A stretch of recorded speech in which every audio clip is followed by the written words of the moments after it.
जब भी अपने महलों से बाहर निकलूं तब आपका दर्शन होना है, दरवाजे पर ही खड़े रहना है। कब तुम बाहर निकलोगे क्या पता, कब अंदर आओगे क्या पता। हर समय दरवाजे पर रहना है। और दरवाजे पर रहने वाला कौन होता है? दरबान, जिसको आज की भाषा में कहते हैं वॉचमैन, चौकीदार। तो आप विचार कीजिए कि यहाँ पर भगवान ने राजा बलि को छलाया या बलि ने भगवान को छलाया। वास्तव में अगर देखा जाए तो भैया राजा बलि ने भगवान को छल लिया, जो त्रिलोकी के नाथ को अपना दरबान बना दिया, अपना दरबान बना दिया। भगवान भी भक्त के लिए सब कुछ बनने को तैयार हैं। त्रिलोकी को बृहस्पति जी को दिया, देवताओं को सुखी किया, और आगे लक्ष्मी जी आई भगवान को लिवाने के लिए। पता चला नारद जी के द्वारा कि सुतल लोक में है, तो राजा बलि के हाथ में रक्षा सूत्र बांधा, और रक्षा सूत्र बांध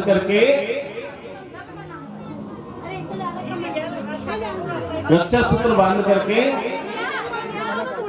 ये न बद्धो बलि राजा दानवेन्द्रो महाबल तेन त्वां प्रतिबध्नामि रक्षे माचल। बहन क्या चाहिए? जो इच्छा हो सो मांगो। धन संपत्ति की कोई कमी नहीं, लेकिन चौकीदारी के लिए चौकीदार चाहिए, और वो चौकीदार जो दरवाजे पर खड़ा है। राजा बलि ने सर पकड़ लिया कि अरे तीनों लोग देने के बाद जिसको प्राप्त किया वो तुम रक्षा सूत्र बांध करके ले जा रही हो। लेकिन कोई बात नहीं बहन, कल लोग ये तो कहेंगे कि एक राजा बलि ऐसे हुए जिनके यहाँ नारायण ही नहीं, लक्ष्मी और नारायण दोनों याचना करने के लिए आए हैं। ले जाओ।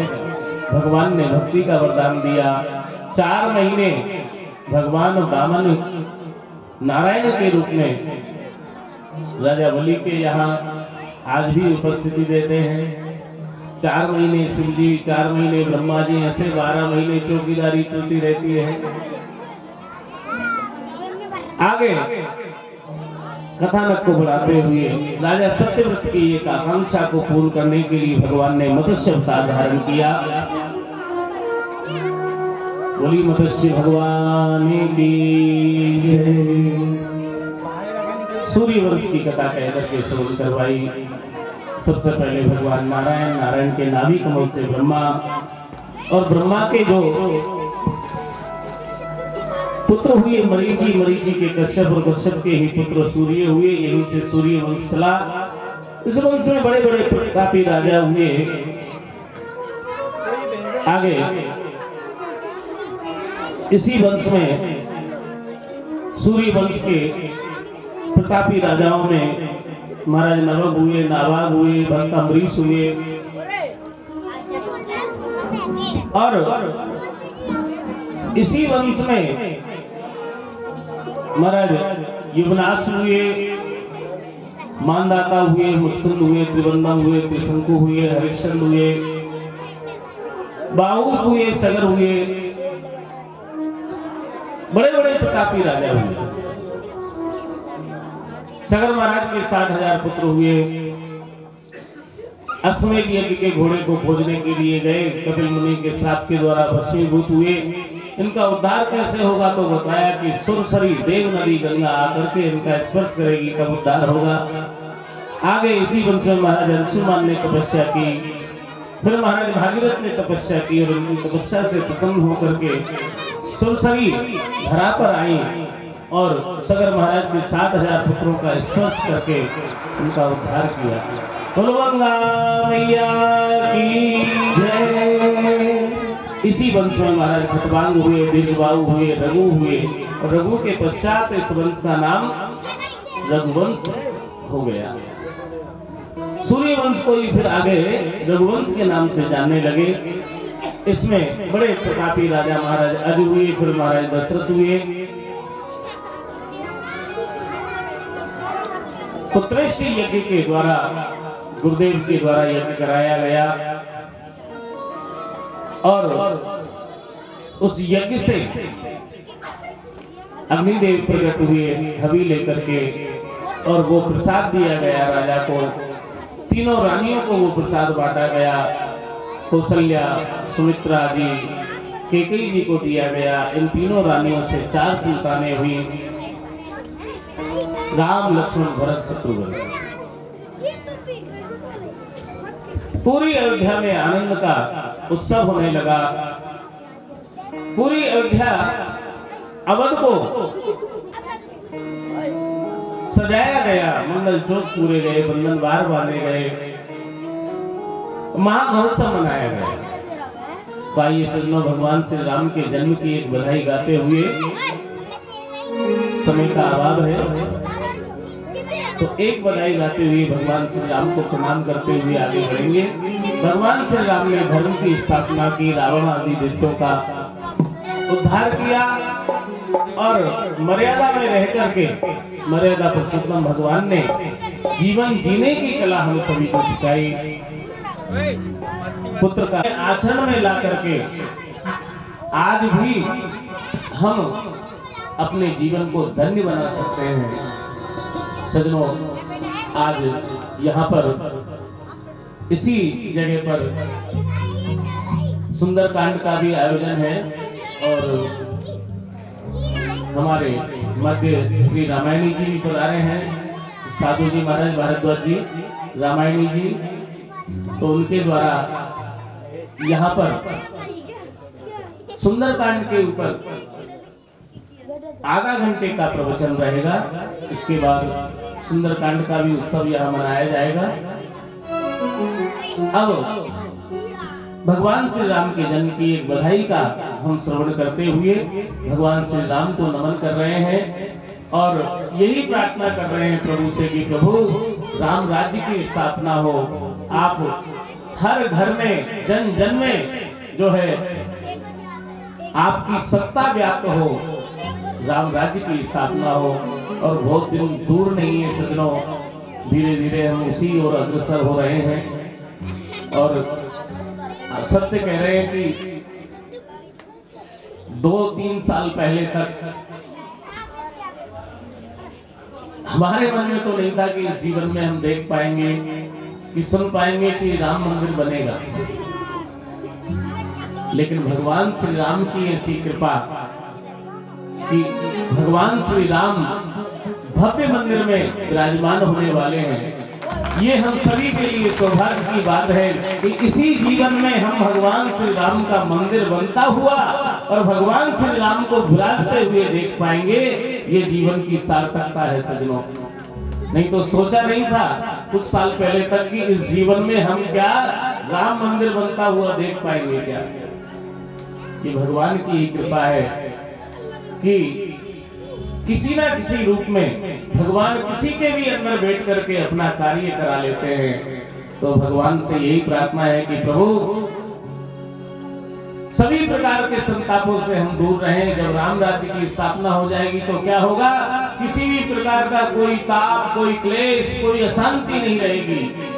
क्योंकि मानस में आया है कि देहिक देविक भौतिक तापा और राम राज्य का हुई नहीं व्यापा। और जब राम राज्य हो जाएगा तो भैया सभी संकटों से हमें भगवान श्री राम मुक्त कराएंगे। तो राजा रामचंद्र भगवान की पवन सुत हनुमान की, टेकरी सरकार की। आज अयोध्या में लडुआ बट रहे हैं, मेवा बट रही हैं, मिठाइयां बट रही हैं भगवान के जन्म महोत्सव पर। चारों ललना प्रगटे भय आज, अवध में लड़ुआ बटे। चारों ललना प्रगटे भय आज, अवध में लड़ुआ बटे। चारों ललना प्रगटे भय आज, लड़ुआ बटे। चारों ललना प्रगटे भय आज, अवध में लड़ुआ बटे। लड़ुआ बटे मीठे मेवा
शनिवार लड़ावे देना पर्दे लगाओ जरीदार अवध में लड़वा बने और पर्दे लगाओ जरीदार अवध में लड़वा बने लाओ लल्ला अपने घर के भैया अवध में लड़वा बने लाओ लल्ला अवध के भैया अवध में लड़वा बने लड़वा बने मीठे मेवा मेवा बतेरी लड़वा बने मीठे मेवा बतेरे उड़ते गुलाब अवध में लड़वा बने और उड़ते फुहारे अवध में लड़वा बने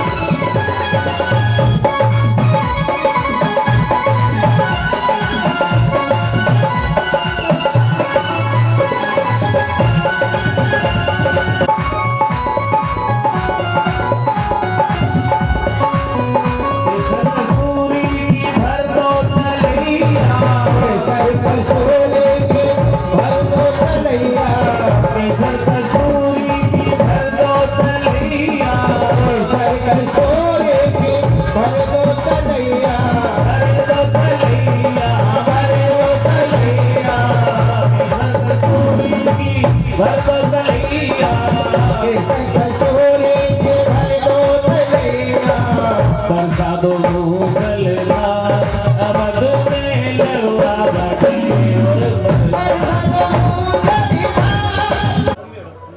आचार्य सुखदेव जी ने राजा परीक्षित को सूर्य वंश के बाद चंद्र वंश की कथा कहकर के श्रवण करवाई।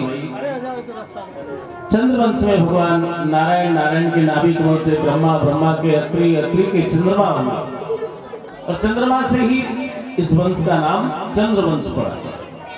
इसके पश्चात पुरुरवा महाराज इसी वंश में बड़े बड़े प्रतापी राजा हुए, महाराज गादी हुए, महाराज रंती देव हुए।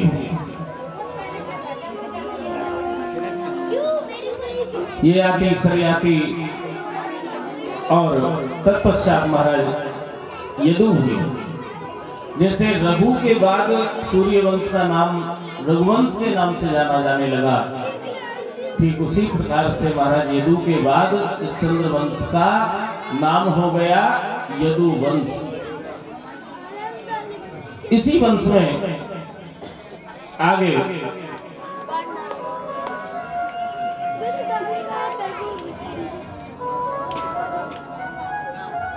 पुरु हुए।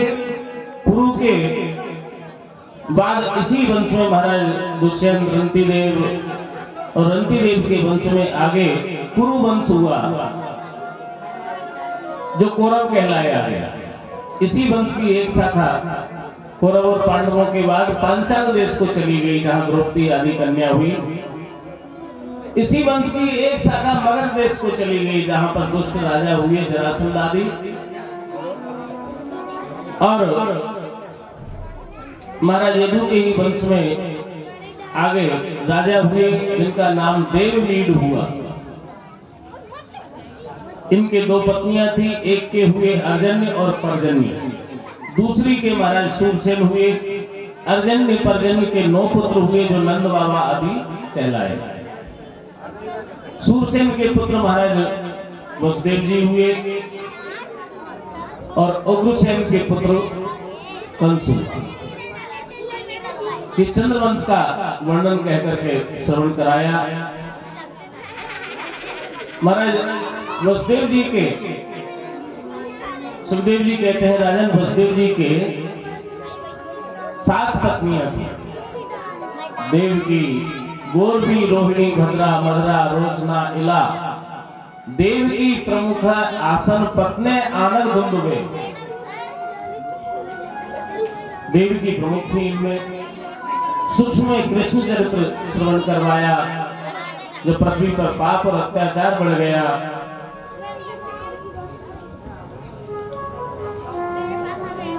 सत्कर्म यज्ञ अनुष्ठान,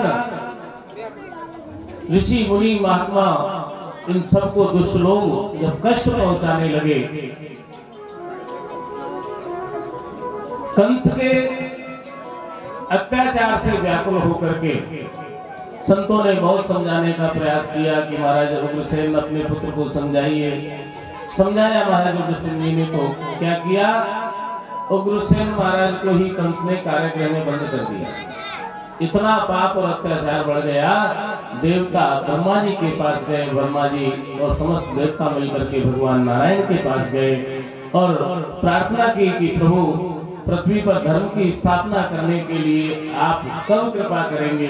तब भगवान ने कहा कि शीघ्र ही मैं पृथ्वी पर अवतार लेने वाला हूँ। कि कहाँ, कब और कैसे अवतार लेंगे। तो भगवान ने कहा वसुदेव रहे साक्षात भगवान पुरुष परः जनिष्ठते तत्प्रियार्थम संभवन्तु सुरस्त्रिय। भगवान ने देवताओं को आश्वासन दिया कि वसुदेव जी के यहाँ मैं जन्म लेने वाला हूँ, तुम सब मेरे आगमन की तैयारी करो। ब्रज में मैं जन्म लूंगा, मथुरा में। सारी व्यवस्था भगवान ने समझाई और देवताओं ने भगवान के आगमन की समस्त तैयारियां करने लगे। कंस दुष्ट आत्मा होने के बाद भी इसने एक काम किया, नाम बढ़ाई के लिए सत्कर्म किया। और वो सत्कर्म क्या, अपनी चचेरी बहन देवकी का विवाह किया महाराज वसुदेव जी के साथ। और विवाह उपरांत विदा करने के लिए रथ में बिठा करके ले गया। मार्ग में आकाशवाणी हुई कि अरे कंस, जिस बहन को तू विदा करने के लिए ले जा रहा है, उसी बहन का 8वां बालक तेरा काल होगा, वही तेरी मृत्यु का कारण बनेगा। इतना सुना तो क्षणम रुष्ट है, क्षणम तुष्ट है, रुष्ट है, तुष्ट है, क्षणे क्षणे। दुष्टों के स्वभाव में क्षण क्षण में परिवर्तन आता है। खड़ग निकाला कि इसी बहन का 8वां बालक मेरा काल होगा, तो बहन को ही नष्ट किए देता हूँ, तो बालक कहाँ से होगा। वसुदेव जी ने चरण पकड़ लिए, महाराज क्या कर रहे हो। इतने बड़े योद्धा होकर के, मल्ल युद्ध के योद्धा होकर के एक अबला नारी के ऊपर प्रहार करोगे, वध करोगे, आपकी सूरवीरता पर कलंक लग जाएगा। मैं वचन देता हूँ इसके जो भी पुत्र होगा मैं तुम्हें ला करके दूंगा। छोड़ दिया, लौट करके कंस आ गया। पहले बालक को जन्म दिया माता देवकी ने। कीर्तिमंतम प्रथमजम कंसायानग दुंदुभि अर्पया मास दक्षिणा सोनता दिति विवला। कीर्तिमंत नाम था उस बालक का, जो माता देवकी ने प्रथम पुत्र के रूप में जन्म दिया। वचनबद्धता के कारण वसुदेव जी उस बालक को लेकर के कंस के पास आए। कंस ने कहा कि ले जाओ इसको, वापस ले जाओ, इससे मुझे भय नहीं है। 8वां बालक होगा तब लेकर के आना। इधर देव ऋषि नारद जी ने विचार किया कि कहीं ऐसे ही इसका हृदय परिवर्तित होता रहा, ये दयालु बन गया, तो भगवान शीघ्र अवतार नहीं लेंगे। इससे तो इसका पाप का घड़ा जल्दी भरना चाहिए, जिससे कि भगवान जल्दी कृपा करें, जल्दी अवतरित हो। भ्रमित किया इसे कि देखो कंस अष्टदल कमल लेकर के यहाँ से गिनो तो ये 8, यहाँ से गिनो तो ये 8, यहाँ से गिनो तो ये 8। अभी में कौन सा 8वां है बताइए। और फिर एक और बात, देवता ऊपर से गिनती गिनेंगे कि नीचे से गिनेंगे, तो उससे पूछेंगे थोड़ी, तो उससे पूछने आएंगे, कहां से गिनती शुरू करेंगे। पहला भी 8वां हो सकता है, 5वां भी 8वां हो सकता है। कंस ने कहा मैं क्या करूं, जब तेरी तू जान भैया, मैं तो तेरा हितैषी था, तो तुझे थोड़ा सा समझा दिया। इतना कहकर के चले गए। कंस ने क्या किया, वसुदेव जी और माता देवकी को कारागृह में बंद कर दिया, बंदी बना लिया, हथकड़ियां बेड़ियां लगा दी गई। प्रथम पुत्र जो कीर्तिमंत थे माता देवकी से छीन करके पछाड़ करके नष्ट कर दिया। 1 2 3 4 5 6 पुत्रों को पछाड़ करके नष्ट कर दिया दुष्टमती कंस ने। 7वीं संतान के रूप में भगवान शेष माता देवकी के गर्भ में पधारे। भगवान नारायण ने योग माया को आदेश किया, योग माया जो माता देवकी के गर्भ में 7वां गर्भ पल रहा है, इसको मां रोहिणी के गर्भ में स्थापित करो। जैसी आज्ञा प्रभु। और आज्ञा करें कि तुम नंद पत्नी यशोदा के यहाँ कन्या बन करके जन्म लो। और कोई आज्ञा प्रभु कि बस इतना कार्य करो, यदि ऐसा किया तो कलयुग में तुम्हारी जय जयकार होगी, सभी भक्तों के मनोरथों को पूर्ण करने वाली होगी। योग माया ने वही किया। माता देवकी के 7वें गर्भ को मां रोहिणी के गर्भ में स्थापित कर दिया।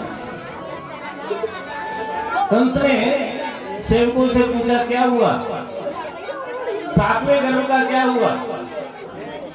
महाराज ऐसा प्रतीत होता है कि आपके भय के कारण गर्भ में ही नष्ट हो गया लगता है। चलो ठीक है, नहीं तो हमें भी मारना ही पड़ता। अब 8वें का विशेष ध्यान रखना।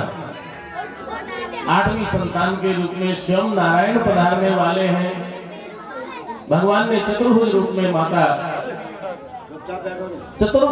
भगवान नारायण ने माता देवकी को दर्शन दिया।